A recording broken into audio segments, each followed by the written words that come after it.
Here we are back in my storage bunker.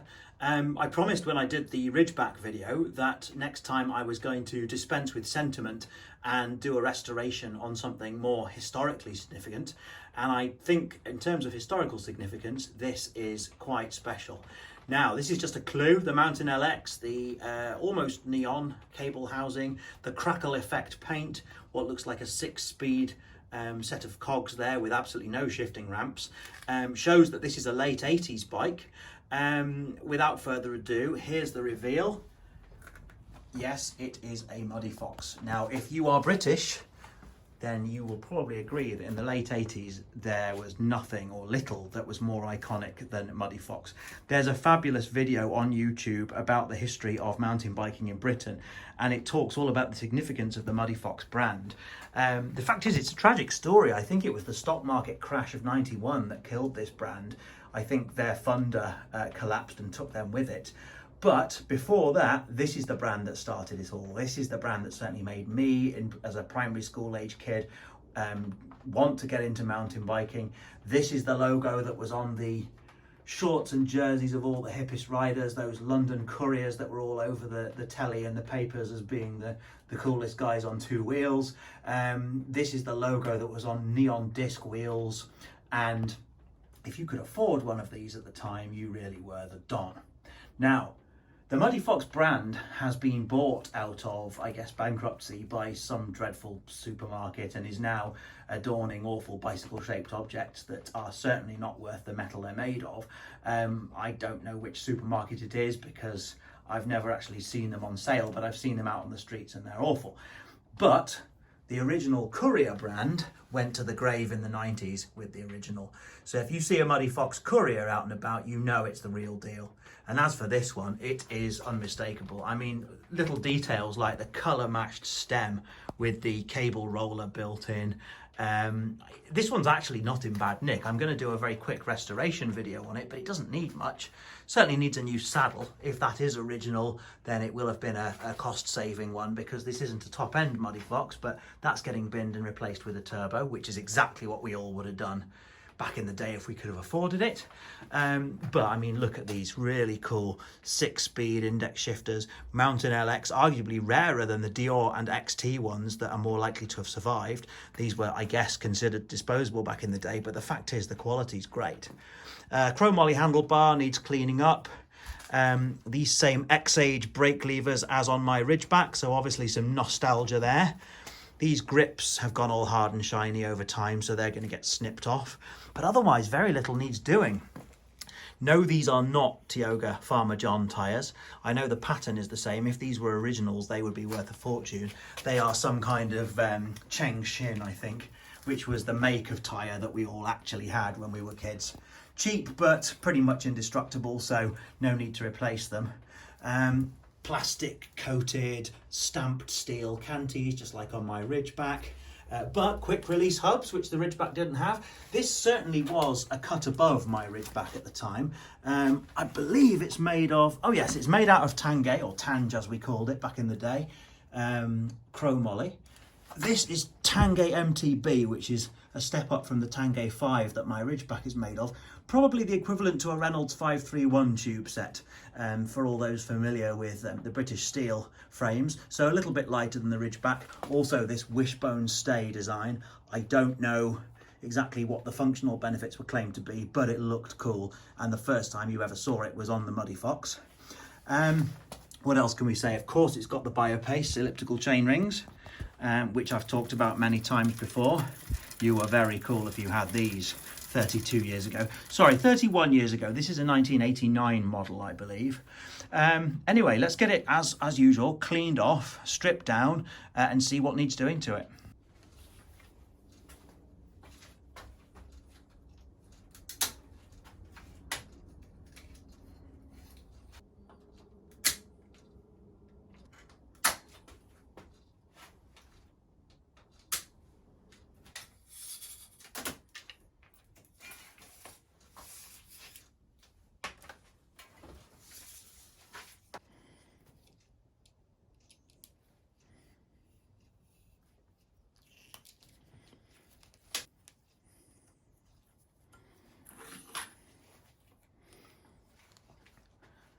Now, I'd have been very jealous back in the late 80s of anybody that had one of these bikes for multiple reasons. Just that tiny bit higher spec and slightly nicer than the Ridgeback I had. Now, if you've seen my Ridgeback video, you'll know, obviously, there's no bike that can ever replace it in my affections. But as a kid, I really hankered after things like these sort of aluminium mounting bodies, which on my Ridgeback was steel. This was held on with a nice 4mm or 5mm hex key, whereas with the Ridgeback it was just a screwdriver head. Little touches like that, the slightly nicer finish on the shifter, which by the way is 7-speed. I know I said it was 6, that was my mistake. That's another thing, of course, my Ridgeback was 3x6. So yeah, this is just, I would say, would probably have been on the facing page in the catalogue.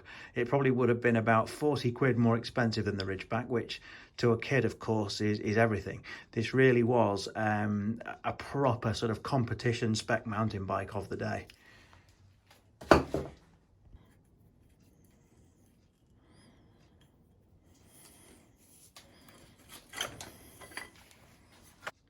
Now, I know I said this chromoly handlebar was banged up and it definitely needs restoring, but look, it's definitely not getting binned. That is an original Muddy Fox own brand handlebar. Yes, it's only cheap chromoly steel, and it was probably made under license by one of the big Taiwanese manufacturers at the time. But to have a bar with the Muddy Fox logo actually engraved on it is definitely an important part of history to be preserved. I think T-Cut will probably bring this back to as decent a black finish as is necessary for preservation.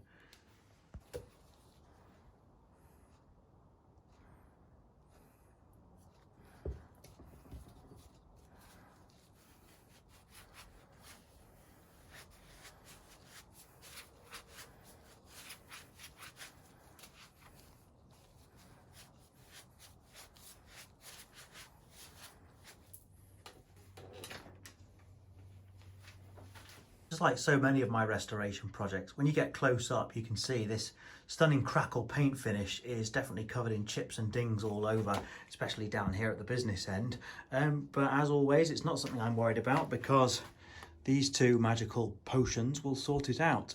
First of all, a good old clean up with WD-40 to get the lifetime of grime off it, and then a polish with top wax should do the job.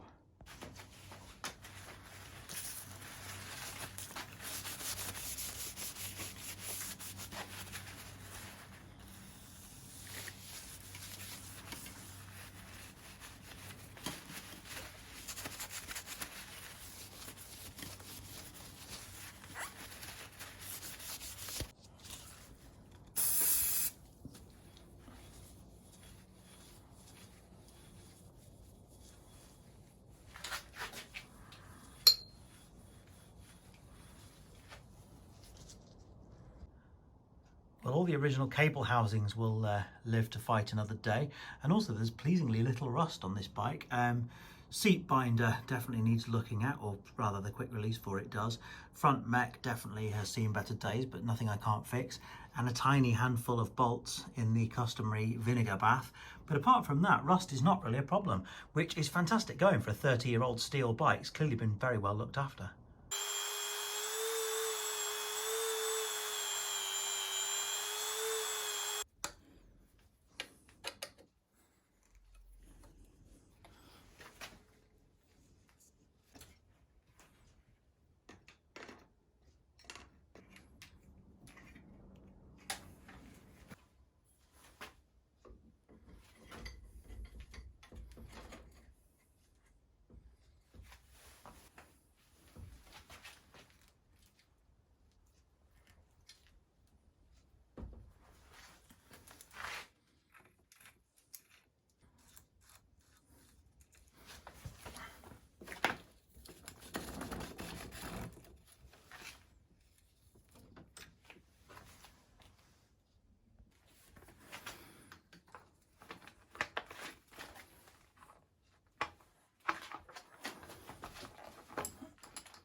back once again with the budget hairspray.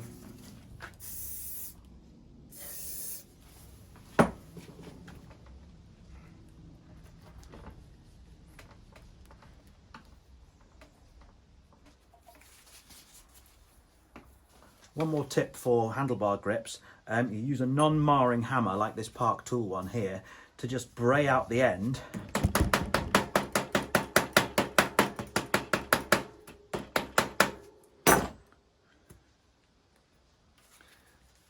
And then you can put this plug in so that if you do have a crash, you don't get a sort of cookie cutter hole chopped through your middle with the end of your handlebar.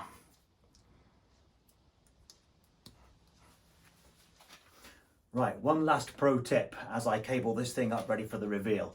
Now bear with me, I know some of you mega nerds are as into this stuff as I am. This is a good one. Back in the 80s when these cantilever brakes were delivered, they were set up with this yoke here somewhere halfway up the head tube and quite a long straddle cable that formed quite a big arch. And then gradually we cottoned on, in my case through an article in MB UK that was the real Bible in the day, that the lower down you position the yoke and the tighter what you call the yoke angle here, the more leverage you get.